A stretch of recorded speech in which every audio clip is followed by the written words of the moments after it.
ನಮ್ಮ middle class ಜನರ salary ಹುಣ್ಣಿಮೆಯ ಚಂದ್ರ ಇದ್ದಂತೆ ತಿಂಗಳಿಗೆ ಒಂದೇ ಸಾರಿ ಬರುತ್ತೆ. ಆಮೇಲೆ ನಿಧಾನವಾಗಿ ಕಮ್ಮಿಯಾಗಿ 15 ದಿನದಲ್ಲೇ ಮಾಯವಾಗುತ್ತೆ. ಚಂದ್ರ ಮತ್ತೆ ನಿಧಾನವಾಗಿ ದೊಡ್ಡದಾಗ್ತಾನೆ. ಆದ್ರೆ ನಮ್ಮ ದುಡ್ಡು ಒಂದು ಸಾರಿ ಖರ್ಚಾದ್ರೆ ಮುಂದಿನ 15 ದಿನಕ್ಕೆ ನಾವು ಸಾಲ ತಗೋಬೇಕು, ಇಲ್ಲಾಂದ್ರೆ ಉಳಿದಿರೋ ಸೇವಿಂಗ್ಸ್ ಅಲ್ಲಿ ಅಡ್ಜಸ್ಟ್ ಮಾಡ್ಕೋಬೇಕು.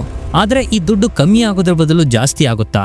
ಮತ್ತೆ ನಮ್ಮ ಎಲ್ಲ ಅವಶ್ಯಕತೆಗಳನ್ನ ಪೂರೈಸಿ ನಮಗೆ ಅರ್ಲಿ ರಿಟೈರ್ಮೆಂಟ್ ಮತ್ತು ಫೈನಾನ್ಷಿಯಲ್ ಫ್ರೀಡಮ್ ಕೊಡೋಕೆ ಯಾವ್ದಾದ್ರು ವೇ ಇದೆಯಾ? ವಾರನ್ ಬಫೆಟ್ ಅವರು ಹೇಳ್ತಾರೆ, ನಿಮ್ಮ ಲೈಫಲ್ಲಿ ನೀವು ಶ್ರೀಮಂತರಾಗಬೇಕು, ಸಕ್ಸಸ್ಫುಲ್ ಆಗಬೇಕು ಅಂದ್ರೆ ನೀವು ಬೇರೆಯವರಿಗಿಂತ ಹೆಚ್ಚು ಸ್ಮಾರ್ಟ್ ಆಗಿರ್ಬೇಕಾಗಿಲ್ಲ, ಕೇವಲ ಹೆಚ್ಚು ಡಿಸಿಪ್ಲಿನ್ ಆಗಿರಬೇಕು. ಅಂದ್ರೆ ಸ್ವಲ್ಪ ಸ್ವಲ್ಪ ದುಡ್ಡನ್ನ ಖರ್ಚು ಮಾಡೋದ್ರ ಬದಲು ಅದನ್ನ ಇನ್ವೆಸ್ಟ್ ಮಾಡೋದ್ರ ಮೇಲೆ ಫೋಕಸ್ ಮಾಡಿ. ಕೆಲವೇ ವರ್ಷಗಳಲ್ಲಿ ನೀವು ಕೂಡ ಶ್ರೀಮಂತರಾಗಬಹುದು. ಅದು ಹೇಗಂದ್ರೆ ಪವರ್ ಆಫ್ ಕಾಂಪೌಂಡಿಂಗ್ ನ ಮೂಲಕ. ಮತ್ತು ರಿಷಬ್ ಹಾಗೂ ಆಕಾಶ್ ಜೊತೆಗೂ ಹೀಗೆ ಆಗುತ್ತೆ. ಈ ವಿಡಿಯೋ ಮುಂದುವರಿಸುವ ಮುಂಚೆ ಒಂದು ರಿಕ್ವೆಸ್ಟ್, ನೀವಿನ್ನು ನಮ್ಮ ಚಾನೆಲ್ ಅನ್ನ ಸಬ್ಸ್ಕ್ರೈಬ್ ಆಗಿಲ್ಲ ಅಂದ್ರೆ ಈಗಲೇ ಸಬ್ಸ್ಕ್ರೈಬ್ ಆಗಿ. ಜೊತೆಗೆ ನೀವು ಕೂಡ ಶ್ರೀಮಂತರಾಗಬೇಕಂದ್ರೆ ಐ ವಿಲ್ ಬಿ ರಿಚ್ ಅಂತ ಕಮೆಂಟ್ ಮಾಡಿ. ಮತ್ತೆ ಈ ವಿಡಿಯೋವನ್ನ ನನ್ನ ಜೊತೆ ಕೊನೆವರೆಗೂ ನೋಡಿ.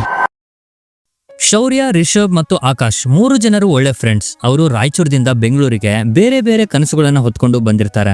3 ಜನರಿಗೂ ಒಳ್ಳೆ ಇಂಜಿನಿಯರಿಂಗ್ ಡಿಗ್ರಿ ಇರುತ್ತೆ. ಶ್ರೀಮಂತನಾಗಬೇಕು ಅಂತ ಕನಸು ಇರುತ್ತೆ. ರಿಷಬ್ಗೆ ಮೊದಲಿಂದನೂ ರಿಯಲ್ ಎಸ್ಟೇಟ್ ಮೇಲೆ ತುಂಬಾ ಇಂಟ್ರೆಸ್ಟ್ ಇರುತ್ತೆ. ಆಕಾಶ್ಗೆ ಸ್ಟಾಕ್ ಮಾರ್ಕೆಟ್ ಮೇಲೆ. ಆದ್ರೆ ಶೌರ್ಯಗೆ ಕೇವಲ ತನ್ನ ಲೈಫ್ ಸ್ಟೈಲ್ ಅನ್ನ ಚೆನ್ನಾಗಿ ಮಾಡ್ಕೋಬೇಕು ಅಂತ ಇರುತ್ತೆ. ಶೌರ್ಯಗೆ ಲೈಫ್ ಅಲ್ಲಿ ಎಲ್ಲಾ ಬೇಕಾಗಿತ್ತು. ಅದೃಷ್ಟವಶಾತ್ 3ರಲ್ಲಿ ಅವನಿಗೆ ಮೊದಲು 30,000 ಸ್ಯಾಲರಿ ಸಿಗುತ್ತೆ.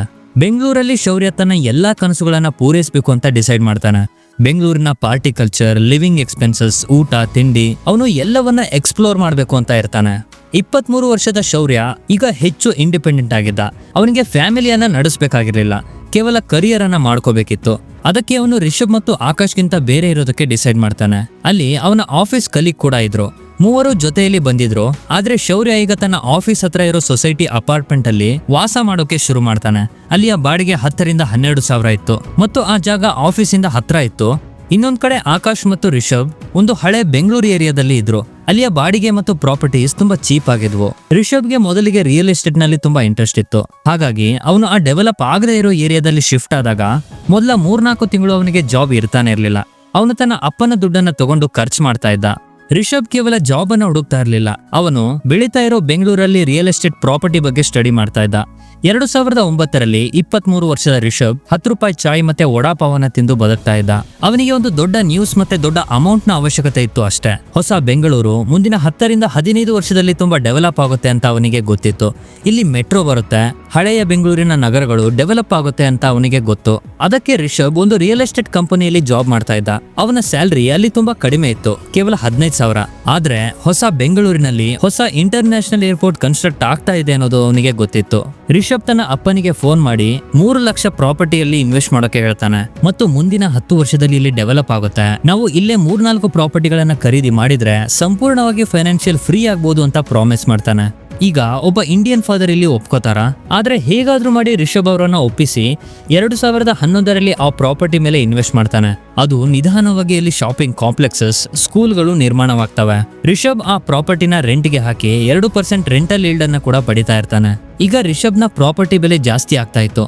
ಮೊದಲ 5 ವರ್ಷದಲ್ಲಿ ಅವನು ತನ್ನ ಪ್ರಾಪರ್ಟಿಯ ಬೆಲೆ ಹೆಚ್ಚಾಗೋದಾಗಿ ನೋಡ್ತಾನೆ. 5 ವರ್ಷದಲ್ಲಿ ಅವನ ಪ್ರಾಪರ್ಟಿ ವ್ಯಾಲ್ಯೂ 31 ಲಕ್ಷ ಆಗಿತ್ತು. ಅವನಿಗೆ ತಿಂಗಳಿಗೆ 20,000 ರೆಂಟ್ ಕೂಡ ಬರೋಕೆ ಶುರುವಾಗಿತ್ತು. ಜೊತೆಗೆ ಅವನ ಜಾಬ್ ಕೂಡ ತುಂಬಾ ಚೆನ್ನಾಗೇ ಇತ್ತು. ಇದು ತೋರಿಸುತ್ತೆ ರಿಷಬ್ ದುಡ್ಡು ಮಾಡೋದಕ್ಕಿಂತ ಮುಂಚೆನೆ ತನ್ನ ಫ್ಯೂಚರ್ ಬಗ್ಗೆ ಯೋಚನೆ ಮಾಡಿರ್ತಾನೆ. ಇನ್ನೊಂದ್ ಕಡೆ ಶೌರ್ಯ 2011ರಲ್ಲಿ 25 ವರ್ಷದವನಾಗಿದ್ದ. ಈಗ ಅವನ ಲೈಫ್ ಸಂಪೂರ್ಣವಾಗಿ ಚೇಂಜ್ ಆಗಿತ್ತು. ಅವನಿಗೆ ಬೆಂಗಳೂರಿನ ಫ್ಯಾನ್ಸಿ ಕಲ್ಚರ್ಗೆ ಹ್ಯಾಬಿಟ್ ಆಗಿತ್ತು. ಈಗ ಅವನು ತನ್ನ ಲೈಫ್ ನ ದೊಡ್ಡ ಪರ್ಚೇಸ್ ಅನ್ನ ಮಾಡೋಕೆ ಯೋಚನೆ ಮಾಡ್ತಾನೆ. 50,000 ಸ್ಯಾಲರಿ ಇರೋದು 3 ವರ್ಷ ಜಾಬ್ ನಂತರ ಶೌರ್ಯ ತನ್ನ ಕೊಲೀಗ್ ಏನ್ ಮಾಡ್ತಾ ಇದ್ರು ಅದನ್ನ ಮಾಡೋಕೆ ಶುರು ಮಾಡ್ತಾನೆ. ಅವನ ಫ್ರೆಂಡ್ಸ್ ಕಾರನ್ನ ಖರೀದಿ ಮಾಡ್ತಾರೆ. ಶೌರ್ಯನಿಗೂ ಕಾರ್ ತಗೋಬೇಕು ಅಂತ ಮನಸ್ಸು ಬರುತ್ತೆ. ಶೋರೂಮ್ಗೆ ಹೋಗಿ 12 ಲಕ್ಷದ ಕಾರ್ ಇಷ್ಟ ಆಗುತ್ತೆ. 12 ಲಕ್ಷ ಒಟ್ಟಿಗೆ ಇರ್ಲಿಲ್ಲ ಅಂತ EMI ಅನ್ನ ಮಾಡಿಸಿಕೊಳ್ತಾನೆ. ಈಗ ನೀವು ನೋಡ್ಬೋದು, ರೆಂಟ್ ಜೊತೆಗೆ ಶೌರ್ಯನಿಗೆ 12,000 ಇನ್ನೊಂದು EMI ಸೇರುತ್ತೆ. 50,000 ಸ್ಯಾಲರಿಯಲ್ಲಿ ಶೌರ್ಯ 12,000 ರೆಂಟ್ ನ ಜೊತೆಗೆ 12,000 EMI ಅನ್ನ ಕೊಡ್ತಾನೆ.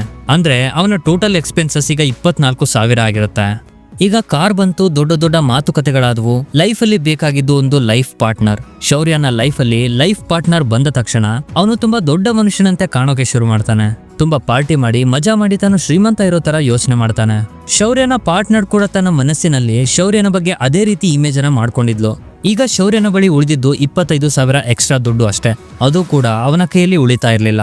ನಿಧಾನವಾಗಿ ಟೈಮ್ ಕಳೀತು. ಶೌರ್ಯ ಒಳ್ಳೆ ಜಾಬ್ ಅನ್ನ ಕೂಡ ಹುಡ್ಕೋಕೆ ಶುರು ಮಾಡ್ತಾನೆ. ಅವನು ತನ್ನ ಫ್ಯಾಮಿಲಿಯನ್ನ ಮಾಡಿದ್ದ, ಮದ್ವೆ ಆದ.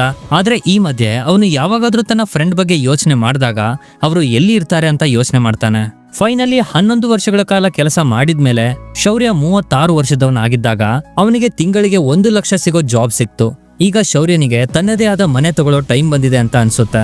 ಶೌರ್ಯ ಮತ್ತು ಅವನ ವೈಫ್ ಈಗ ಬೆಂಗಳೂರಲ್ಲಿ ಒಂದು ಒಳ್ಳೆ ಮನೆ ಹುಡ್ಕೋದಕ್ಕೆ ಶುರು ಮಾಡ್ತಾರೆ. ಫೈನಲಿ ಬೆಂಗಳೂರಲ್ಲಿ ಅವರಿಗೆ 3 BHK ಇರುವ ಒಂದು ಅಪಾರ್ಟ್ಮೆಂಟ್ ಇಷ್ಟ ಆಗುತ್ತೆ. ಅದು ಸಂಪೂರ್ಣವಾಗಿ ಫರ್ನಿಚ್ ಆಗಿತ್ತು. ಅವರಿಗೆ 90 ಲಕ್ಷಕ್ಕೆ ಸಿಕ್ಕಿತ್ತು. ಈಗ 1 ಲಕ್ಷ ಸ್ಯಾಲರಿ ಇರೋ ಮನುಷ್ಯ, ಇಬ್ರು ಗಂಡ ಹೆಂಡತಿ ಒಟ್ಟು ಇನ್ಕಮ್ 2 ಲಕ್ಷ ಅನ್ಕೊಂಡಿದ್ರು. 90 ಲಕ್ಷವನ್ನು ಒಟ್ಟಿಗೆ ಕೊಡೋಕೆ ಆಗ್ತಾ ಇರಲಿಲ್ಲ. ಅದಕ್ಕೆ ಅವರು 20 ಲಕ್ಷದ ಸೇವಿಂಗ್ಸ್ ಇಂದ ಡೌನ್ ಪೇಮೆಂಟ್ ಮಾಡಿದ್ರು. ಉಳಿದ 70 ಲಕ್ಷಕ್ಕೆ EMI ಮಾಡಿಸಿಕೊಂಡ್ರು. ಈಗ ನೀವು ಇಲ್ಲಿ ನೋಡಬಹುದು, ಸುಮಾರು 58,000 ಅವರು ಪ್ರತಿ ತಿಂಗಳ EMI ಅನ್ನ ಕಟ್ತಾ ಇದ್ದಾರೆ. ಇದರ ಜೊತೆಗೆ ಫೈನಲಿ ಅವರು ತಮ್ಮ ಡ್ರೀಮ್ ಹೌಸ್ ಅನ್ನ ತಗೊಂಡ್ರು. ಎಲ್ಲ ಪೇಪರ್ ವರ್ಕ್ ಮತ್ತೆ ಲೋನ್ ಪ್ರೊಸೀಜರ್ ಮುಗಿದ್ಮೇಲೆ ಪ್ರಾಪರ್ಟಿ ಓನರ್ ಯಾರು ಅಂತ ಗೊತ್ತಾದಾಗ ಶೌರ್ಯನಿಗೆ ಆಶ್ಚರ್ಯ ಆಗುತ್ತೆ. ಅಸಲಿನಲ್ಲಿ ಶೌರ್ಯ ಬೆಂಗಳೂರಲ್ಲಿ ಖರೀದಿಸಿದ ಆ ಪ್ರಾಪರ್ಟಿ ರಿಷಬ್ ನದ್ದೇ ಆಗಿತ್ತು. ಅದು ಯಾವ್ದಂದ್ರೆ 2011ರಲ್ಲಿ ರಿಷಬ್ 3 ಲಕ್ಷಕ್ಕೆ ಖರೀದಿಸಿದ ಪ್ರಾಪರ್ಟಿ. ಮತ್ತು ಈಗ ನೀವು ಇಲ್ಲಿ ನೋಡಬಹುದು, 11 ವರ್ಷಗಳ ನಂತರ ಅಂದ್ರೆ 2022ರಲ್ಲಿ ಅವನು ತನ್ನ ಪ್ರಾಪರ್ಟಿಯನ್ನ ಮಾರೋಕೆ ಹೋದಾಗ ಅದರ ವ್ಯಾಲ್ಯೂ 97,80,000 ಆಗಿತ್ತು. ಅವನು ಶೌರ್ಯನಿಗೆ ಅದೇ ಫ್ಲಾಟ್ ನ 90 ಲಕ್ಷಕ್ಕೆ ಮಾರಿದ್ದ. ಇದು ಯಾಕೆ ಹೀಗೆ ಬದಲಾಯಿತು ಅಂದ್ರೆ 2011ರಲ್ಲಿ ಅದು ಅಷ್ಟೊಂದು ಡೆವಲಪ್ ಆಗಿರಲಿಲ್ಲ. ಆದ್ರೆ ಈಗ 2022ರಲ್ಲಿ ಅದು ಡೆವಲಪ್ ಆದ ಕಾರಣ ರಿಷಬ್ಗೆ ಒಳ್ಳೆ ರೀತಿಯ ರಿಟರ್ನ್ ಸಿಕ್ತು. ಅವನ ಜಾಬ್ ಜೊತೆಗೆ ಅವನು ಗಳಿಸಿದ ದುಡ್ಡನ್ನ ಮತ್ತೆ ರಿಯಲ್ ಎಸ್ಟೇಟ್ ಅಲ್ಲಿ ಇನ್ವೆಸ್ಟ್ ಮಾಡ್ತಾ ಇದ್ದ. ಈಗ ಅವನ ಹತ್ರ 4-5 ಪ್ರಾಪರ್ಟೀಸ್ಗಳು ಇದಾವೆ. ಅದರಲ್ಲಿ ಒಂದನ್ನು ಶೌರ್ಯ ಖರೀದಿ ಮಾಡಿದಾನೆ.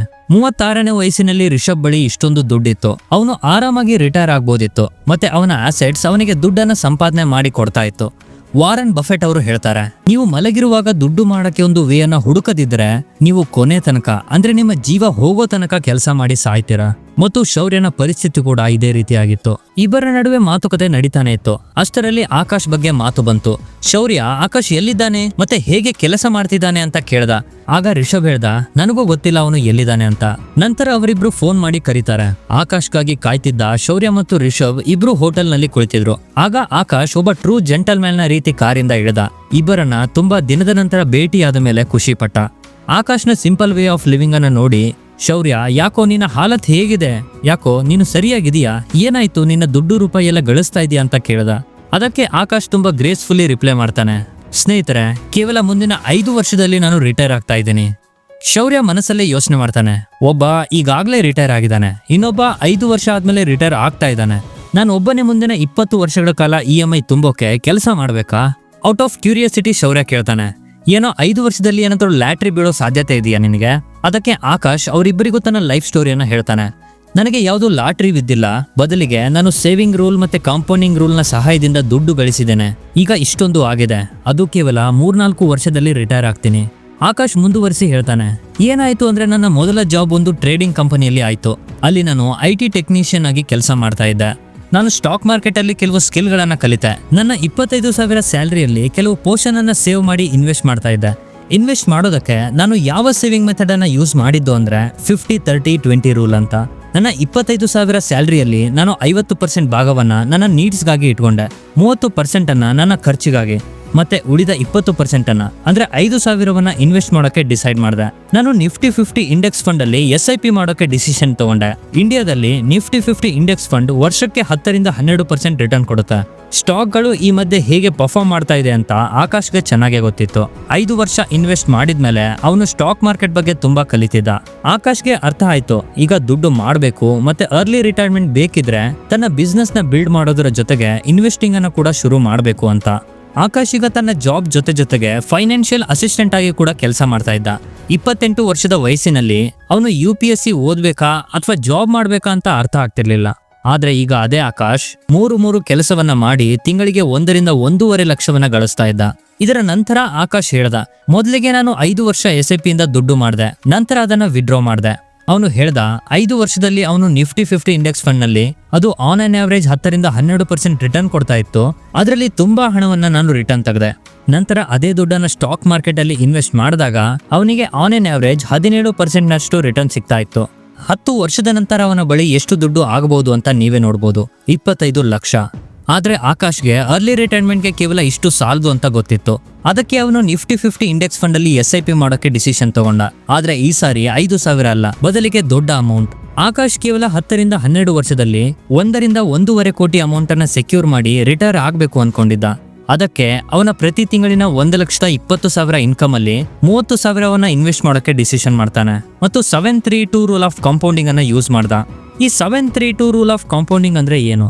ನೀವು ಒಂದು ನಿರ್ದಿಷ್ಟ ಅಮೌಂಟ್ ನ ಪ್ರತಿ ವರ್ಷ 10% ಇನ್ಕ್ರೀಸ್ ಮಾಡಿದ್ರೆ ಮೊದಲ 7 ವರ್ಷದಲ್ಲಿ ನಿಮ್ಮ ಬಳಿ 50 ಲಕ್ಷ ಇರುತ್ತೆ.